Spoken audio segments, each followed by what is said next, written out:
Hello friends, कैसे हो आप सब लोग। मैं उम्मीद करता हूं कि आपको एपिसोड 1 लोअर चेस्ट की जिसमें हमने एक्सरसाइजेस बताई हैं आपको ज़रूर पसंद आया होगा। तो अगर आपने अभी तक वो वीडियो चेकआउट नहीं की तो do check out this video. ये है एपिसोड 2 कि आपने कैसे लोअर चेस्ट की एक्सरसाइजेस परफॉर्म करते हुए वीक आफ्टर वीक प्रोग्रेस करना है, ये इसके बारे में है। लोअर चेस्ट मसल को अगर आपने डेवलप करना है गाइस, तो इसके लिए आपको इस मसल को प्रायोरिटाइज करना बहुत ज़रूरी है। ये की चीज़ है जो आपको फॉलो करनी पड़ेगी। इसका मतलब ये है कि आप जो साइंस बेस्ड तरीका इसका ये है कि आपने 3 टाइम्स पर वीक अपने इस लोअर चेस्ट को एटलीस्ट ज़रूर देना है। वो इस तरह से हो सकता है कि आप मंडे को लोअर चेस्ट लगाएं, फिर वेडनेसडे को लगाएं और फिर फ्राइडे को लगाएं। तो ये 3 दिन आप इस तरीके से प्रायोरिटाइज कर सकते हो। याद रहे कि ये सिर्फ लोअर चेस्ट की मैं बात कर रहा हूँ। बाकी जो आपके मसल के कंपोनेंट्स हैं चेस्ट के, जैसे कि अपर चेस्ट, इस पे आप जितने सेट्स लगा रहे हो वो अपने उसी मेंटेनेंस लेवल पे ही रहेंगे, उसमें आपने इंक्रीज नहीं करना।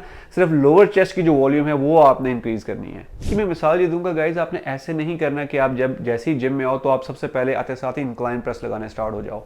प्रायोरिटाइज करने का मतलब ये है कि पहली एक्सरसाइज आपकी वही होनी चाहिए जो कि लोअर चेस्ट को टारगेट करे। जैसे कि आपकी फ्लैट बेंच प्रेस, आपकी डिक्लाइन प्रेस, केबल, जिस तरह की मैंने एक्सरसाइज आपको बताई। तो बाकी एक्सरसाइज करने की जरूरत नहीं है। अगर आप फ्रेश आते साथ ही वो लोअर चेस्ट की एक्सरसाइज परफॉर्म करोगे तो आप ज़्यादा बेहतर तरीके से ज़्यादा रेपिटेशन लगा पाओगे, ज़्यादा लोड उठा पाओगे। साइंस ने ये चीज़ प्रूव की है कि फ्रेश जब आप आते हो, जो एक्सरसाइज परफॉर्म करते हो, उसमें सबसे ज़्यादा आप अपने मसल को डेवलप कर पाते हो। तो कुछ ऐसे मसल्स होते हैं हमारी बॉडी में जो सिनर्जिस्टिक मसल्स होते हैं। आपने उन मसल्स को थकाना नहीं होता। मिसाल के तौर पर सिनर्जिस्टिक मसल्स हमारी बॉडी में कौन कौन से हैं? हमारी जो लेग्स हैं उसके अंदर एडक्टर मसल्स हैं, ये सिनर्जिस्टिक मसल्स हैं। जब आप स्क्वाट करते हो तो उसमें वो आपकी हेल्प करते हैं आपकी बॉडी को स्टेबलाइज करने के लिए। आप जब भी कोई पुशिंग मूवमेंट लगा रहे होते हो तो उस वक्त आपके ट्राइसेप जो हैं वो सिनर्जिस्टिक मसल्स हैं। आप जब कोई भी पुलिंग मूवमेंट लगा रहे होते हो तो आपके बाइसेप जो हैं वो आपके स्टेबलाइजर मसल्स है। शोल्डर की एक्सरसाइज लगा रहे होते हो तो ये आपके जो पीछे जो अपर बैक का एरिया है ये आपके सिनर्जिस्टिक मसल्स हैं। तो आपने इन मसल्स को थकाना नहीं है। तो मैं ये क्या बात कर रहा हूँ, तो जब भी अगर आपका फोकस लोअर चेस्ट को डेवलप करना है, तो क्योंकि ट्राइसेप हैवीली इन्वॉल्व है इस मूवमेंट में, आपकी हेल्प करते हैं, तो आपने ट्राइसेप की वॉल्यूम को बढ़ाना नहीं है। यानी कि अगर आपने फॉर एग्जांपल वेडनेसडे को एक्सरसाइज लोअर चेस्ट की लगानी है तो आपने ट्यूसडे को कोशिश करना है कि आपने ट्राइसेप की कोई भी एक्सरसाइज नहीं लगानी, या लगानी है तो आपने जैसे उसके इतने ही सेट लगाने कि आप बिल्कुल फटीग ना कर दो अपने ट्राइसेप को। वरना वेडनेसडे को जब आप अपनी लोअर चेस्ट की एक्सरसाइज लगाओगे तो आपका जो लिमिटिंग फैक्टर है वो आपका ट्राइसेप होगा और आप ज़्यादा लोड उठा नहीं पाओगे। तो ये बहुत इंपॉर्टेंट पॉइंट है जो कि आपने अपने जहन में रखना है। जो रेप रेंजेस होती हैं वो तकरीबन 5 से 10 के करीब होती हैं आपके फ्लैट बेंच प्रेस या डिक्लाइन डंबल प्रेस के लिए। आपकी cable lower chest cable flies जो है उसकी रेप रेंजेस वेरी करेंगी बिटवीन 12 to 15 या फिर 15 प्लस। जो आपकी डिप्स हैं वो वेरी करेंगी बिटवीन 10 to 12।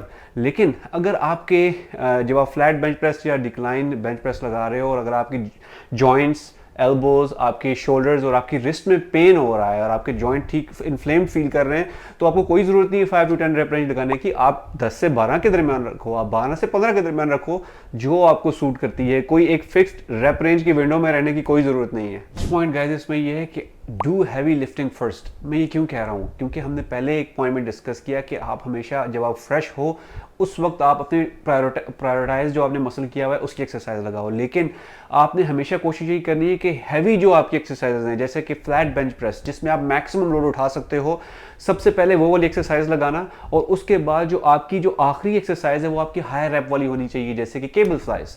तो आपकी जो ऑर्डर होगा एक्सरसाइजेज का वो इसी तरीके से होगा कि flat bench press, dips, decline press और उसके बाद केबल्स। तो अब आप जब एक वीक में ये ट्रेनिंग कर लोगे ना, एक वीक का जो लास्ट डे होगा, जैसे कि मंडे को आपने लगा लिया, फिर वेडनेसडे को और फ्राइडे को आपने जो एक्सरसाइज लगानी है लोअर चेस्ट की वो हाई रैप रेंज वाली होनी चाहिए। उसमें आपने हैवी लिफ्टिंग नहीं करनी। हैवी लिफ्टिंग से मुराद फ्लैट बेंच प्रेस नहीं लगाना, आपने डिक्लाइन बेंच प्रेस नहीं लगाना। आप चाहो तो केबल लगा सकते हो, टिप्स भी लगा सकते हो, लेकिन ज्यादा सेट्स नहीं लगाने। क्यों?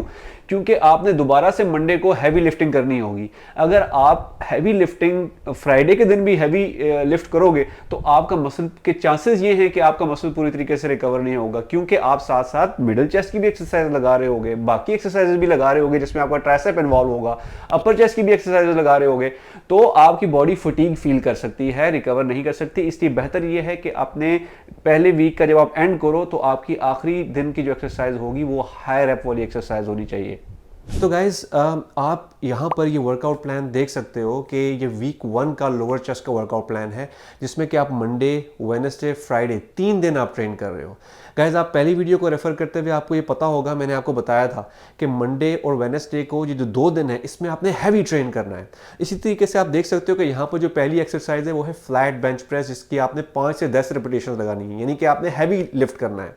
और जो आपकी फ्राइडे की एक्सरसाइज है वो हमने हायर रेप्स वाली रखी हुई है इंक्लाइन बेंच प्रेस की। वो इसी वजह से कि जब आप अगले वीक आओगे तो आपके जो जॉइंट्स वगैरह हैं, जॉइंट्स, रिस्ट, एल्बोज वगैरह, वो पूरी तरीके से पूरी बॉडी आपकी रिकवर हो जाए और आप अगेन हैवी लिफ्ट कर पाओ मंडे को। तो 3 दिन आपने ट्रेन करना है। अब आप प्रोग्रेस कैसे करोगे? फॉर एग्जांपल आपने मंडे को फ्लैट बेंच प्रेस लगाया, अब जब आप वेडनेसडे को आओगे और अगर आपको ऐसे लग रहा है कि आप पूरी तरीके से रिकवर आपने कर लिया है, आप स्ट्रॉन्ग फील कर रहे हो एक्सरसाइज परफॉर्म करते हुए, तो फिर आप जब नेक्स्ट वीक में आप फ्लैट बेंच प्रेस मंडे को परफॉर्म करोगे तो आप एक सेट ऐड करोगे। इसी तरीके से यही प्रोग्रेस आपने रखनी है week after week after week. आप एक एक सेट ऐड करते जाओगे बेस्ड ऑन आपकी रिकवरी कैसी है। अगर आप पूरी तरीके से रिकवर फील नहीं कर पा रहे हो ना वेडनेसडे को, जब आप मंडे को आपने लगाया और वेडनेसडे को आपको लगा यार आप मैं सोर हूँ, मुझे तकलीफ हो रही है, अभी भी जॉइंट में पेन फील हो रहा है, या फिर आप ठीक तरीके से आपकी बॉडी नोरिश नहीं हुई पूरी तरीके से, तो आपको कोई ज़रूरत नहीं है एक extra set next week add करने की। आपकी बॉडी अडेप्ट कर जाएगी विद टाइम, आप उठा पाओगे, लेकिन आपको based on how you feel you add sets और डू नॉट ऐड सेट्स। अब प्रोग्रेस करने का एक और तरीका ये है, जैसे कि मैंने आपको बताया कि आप वीक आफ्टर वीक एक सेट ऐड करोगे based on how you feel.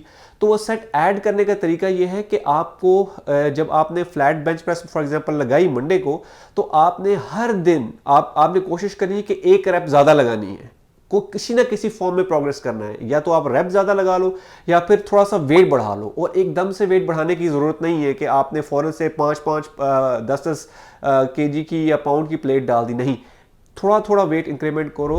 2.5 pounds की छोटी छोटी प्लेट्स होती हैं, वो आप लगाओ। ये भी एक तरीका है प्रोग्रेसिवली ओवरलोड करने का। तो जब आप फॉर एग्जांपल 5 to 10 रेपिटेशंस हैं आपकी मंडे की, अगर आपने 5 to 10 रेपिटेशंस, अगर आप 9 से 10 रेपिटेशंस इजीली लगा पा रहे हो विद वेरी गुड टेक्निक, तो या तो आप एक एक्स्ट्रा वेट ऐड कर सकते हो 5 पाउंड का, एक 2.5 की प्लेट्स ऐड करके ये इस तरह से प्रोग्रेसिव ओवरलोड कर सकते हो। या तो आप ऐसे कर सकते हो कि आप एक सेट ऐड कर सकते हो। तो ये 2-3 तरीके हैं प्रोग्रेसिव ओवरलोड के वीक आफ्टर वीक। याद रखना कि आप प्रोग्रेशन को फोर्स नहीं कर सकते। अब इसमें थोड़ा सा पेशेंस की ज़रूरत होती है। बाज़ लोग ऐसे करते हैं कि उन्होंने आज अगर 10 केजी का वेट उठाया है तो उनकी कोशिश ये होगी कि नेक्स्ट टाइम जो है वो फ़ौरन से 25 केजी उठा लें या ज़्यादा से ज़्यादा उठाने की कोशिश करें। तो इसमें पेशेंस की ज़रूरत होती है। इससे आप इंजरी से भी बच जाओगे और आप थोड़ा थोड़ा सा वेट बढ़ा के एक अच्छी तरीके से प्रोग्रेसिवली ओवरलोड कर सकोगे। याद रखना कि आप जब भी जिम में किसी ऐसे बंदे को देखते हो जो कि हैवी लिफ्ट कर रहा है और इंटेंस ट्रेनिंग कर रहा होता है, तो आपको ये तो नज़र आ रहा होता है कि वो हैवी लिफ्ट कर रहा है और आपका भी दिल कर रहा होता है कि मैं भी इसी की तरह हैवी लिफ्ट करूँ डे 1 से। ऐसे तो नहीं हो सकता। आपको नहीं पता कि उस बंदे की स्ट्रगल्स कितनी हैं। उसने शायद जो एम्प्टी बार से वेट सबसे पहले लिफ्ट किया होगा और थोड़ा थोड़ा करते करते प्रोग्रेस करके वो इस स्टेज पे पहुंचा होगा। तो you can not force progression, you have to keep patience. तो गाइस, ये जो हमारा प्रोग्रेस करने का तरीका है, आपको कैसे पता चलेगा कि आपने प्लेटो हिट कर लिया, अब आपकी और प्रोग्रेस नहीं हो रही? तो उसका तरीका ये है कि अगर आपकी 2 कंसेक्यूटिव वीक्स में अगर आपकी बिल्कुल भी कोई प्रोग्रेस नहीं हो रही, आप ज़्यादा लोड उठा नहीं पा रहे या ज़्यादा रेप्स ऐड नहीं कर पा रहे 2 कंसेक्यूटिव वीक्स में, तो then it is a time for deload. तब ये जो आपके सामने वर्कआउट प्लान है, ये है final week workout plan before deload. मैं आपको डी लोड क्या चीज़ होती है आगे चल के बताऊंगा, लेकिन आप यहाँ पर ये देख सकते हो कि अगर आप वीक 1 और डी लोड से पहले के जो वीक है उसके वर्कआउट को और नंबर ऑफ सेट्स को अगर कंपेयर करो, तो वीक 1 में हमारे थे फ्लैट बारबेल बेंच प्रेस के 3 सेट्स और इस वीक में फाइनल वीक में हमारे पास है तकरीबन 7 सेट्स। वो क्यों? वो इसी वजह से कि आप वीक आफ्टर वीक, जब week 1, week 2, week 3, week 4, week 5, ये 5वां वीक जो है वो डीलोड से पहले का वीक है, तो आपने हर वीक में एक एक सेट ऐड किया है, यानी कि आपने 4 sets over the course of weeks add किए हैं, तो तब जाके ये 7 सेट्स बने हैं। इसी तरीके से अगर आप वेटेड डिप्स को देखो तो यहाँ पर 2 सेट्स थे आपके मंडे को, यहाँ पर अब आके फाइनल वीक में आपके हो गए हैं 6 सेट्स। वो भी इसीलिए क्योंकि आपके 4 sets over the course of weeks add हुए हैं। तो इसी तरीके से आप वेडनेसडे फ्राइडे को आप देख सकते हो आपके नंबर ऑफ सेट्स बढ़ते गए हैं over the course of time. तो गाइज इसके लिए ये जो जितने भी नंबर ऑफ वीक्स आपको मैंने बताए हैं जो प्रोग्रेशन के, इनको कहते हैं एक स्पेसिफिक ट्रेनिंग ब्लॉक्स होते हैं और इनको कहते हैं मेसोसाइकिल्स। अब मेसोसाइकिल क्या है वो मैं आपको अभी चल के बताऊंगा। उससे पहले गाइज अगर आपको अभी तक इस वीडियो में कोई नई चीज़ पता चली है, अगर आपको ये पता चला है कि प्रोग्रेस करने का ये तरीका पहले नहीं पता था, अगर आपके नॉलेज में कोई चीज़ ऐड हुई है तो please consider subscribing to my channel, liking this video and in the comments please tell me कि आपको मेसोसाइकिल्स या इस तरीके के ट्रेनिंग ब्लॉक्स आपने पहले अपनी प्रोग्रेस में आप ऐड करते थे अपने ट्रेनिंग प्रोग्राम में। अगर नहीं तो अब आप इसको ऐड ज़रूर कीजिएगा और please hit the bell icon ताकि आपको हमारी जितनी भी नई वीडियोस हैं उनके बारे में पता चलता रहे। गाइस मेसोसाइकिल्स क्या चीज़ होती है? ये एक स्पेसिफिक ट्रेनिंग ब्लॉक्स होते हैं कि जिसमें आप अपने उस स्पेसिफिक मसल पार्ट जो कि आपका लैग कर रहा है, जो कि हमारे इस केस में लोअर चेस्ट है, उसको आप स्पेसिफिक ट्रेन कर सकते हो। तो टिपिकली ये जो मेसोसाइकिल्स होते हैं ये वेरी करते हैं, इनकी ड्यूरेशन वेरी करती है बिटवीन 21 टू 28 डेज। मैं प्रेफर करता हूँ कि अपना जो मेसोसाइकिल है वो 5 वीक्स का रखता हूँ और फिर मैं डी लोड करता हूँ। डी लोड इसलिए ज़रूरी होता है गाइस क्योंकि जब आप इतना हैवी ट्रेन करते हो ना एक स्पेसिफिक मसल पार्ट को तकरीबन 5 वीक्स, तो आपके मसल्स को एक रिकवरी की ज़रूरत पड़ती है। तो right after this heavy training जब आप डी लोड दोगे तो आप दोबारा से जब उस मेसोसाइकिल में उस ट्रेनिंग ब्लॉक में दोबारा से जाओगे तो आपका मसल पूरी तरीके से रिकवर होगा और it will be ready to push again, push harder. तो अगेन पहला 5 वीक का आपका ट्रेनिंग ब्लॉक होगा, फिर डी लोड होगा, अगेन फिर आपने 5 वीक उसको दोबारा देने हैं, वो होगी आपकी दूसरी मेसोसाइकिल, फिर डी लोड आपने दोबारा देना है, उसके बाद दोबारा you will go back to that mesocycle which will be your third mesocycle. तो इन टोटल आमतौर पर टिपिकली रिकमेंड यही किया जाता है कि आप एटलीस्ट 3 मेसोसाइकिल जरूर दें। उसकी वजह ये होती है कि in order to see any visible changes in the appearance of your muscle, आपके 3 मेसोसाइकिल्स आर क्रिटिकल। क्योंकि अगर आप सिर्फ एक मेसोसाइकिल दोगे ना गाइस तो प्रॉब्लम ये होगी कि आप को शुरू में तो एक्सरसाइज की टेक्निक सीखने में ही टाइम लग जाता है, तो कम से कम इसको 2 तो एटलीस्ट मेसोसाइकिल आपको देने चाहिए और 3 दोगे तो बेटर है। तो आपको सही फिजिकली आपको ये नजर आ जाएगा कि ओके वाकई आपका ये मसल जो है आपने इस पर मेहनत की है और वो ग्रो हुआ है, आपका लोअर चेस्ट फैट कम हुआ है। और उसके अगेंस्ट अगर आप you don't want to over do it as well, अगर आप 3+ मेसोसाइकिल्स अगर आप देना चाहते हो तो ऐसे भी मत करना, आपको बीच में गैप चाहिए होता है। उसकी वजह यह है कि अगर आप लेट्स से 4 मेसोसाइकिल्स करते हो तो आपकी रिकवरी के इश्यूज हो जाते हैं, आप बजाय प्रोग्रेस करने के आपकी रिग्रेशन स्टार्ट हो जाती है। तो अगर आपने इतनी मेहनत की है 2 से 3 मेसोसाइकिल्स में आपने अगर इतनी प्रोग्रेस कर ली है तो do not over do it. We get carried away sometimes के यार मसल ग्रो कर रहा है, let's push it even harder.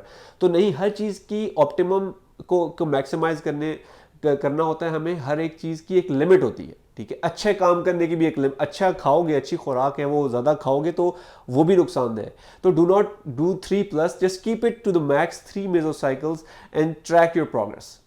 अगर आपको इन एक्सरसाइजेज में से बाज़ दफ़ा ऐसे होता है कि आप एक्सरसाइज स्विच करना चाहते हो तो उसका क्राइटेरिया गाइस यही होना चाहिए कि अगर आप वीक आफ्टर वीक अपनी एक्सरसाइजेज में किसी भी वजह से प्रोग्रेस नहीं कर पा रहे हो या फिर आपको कोई पेन फील हो रहा है तो आपको ज़रूरत नहीं है यही एक्सरसाइजेज परफॉर्म करने की। एक एक्सरसाइज के और बहुत से ऑल्टरनेट एक्सरसाइजेज होती हैं, लेकिन अगर आप वीक आफ्टर वीक बिल्कुल ठीक प्रोग्रेशन कर रहे हो और स्टिल अगर आप just to shock the muscles आप एक्सरसाइज चेंज करना चाह रहे हो तो गाइज ये आपके इसकी वजह से आपको प्रोग्रेशन के बजाय रिग्रेशन में आपकी बॉडी जा सकती है। तो इट्स बेटर जस्ट सी कि आपकी प्रोग्रेस कैसी है। अगर if you hit a plateau you can do alternate exercises, if not just stick to your main exercises that are bread and butter of your current training block. Subscribe, share and see you guys next time. Good bye.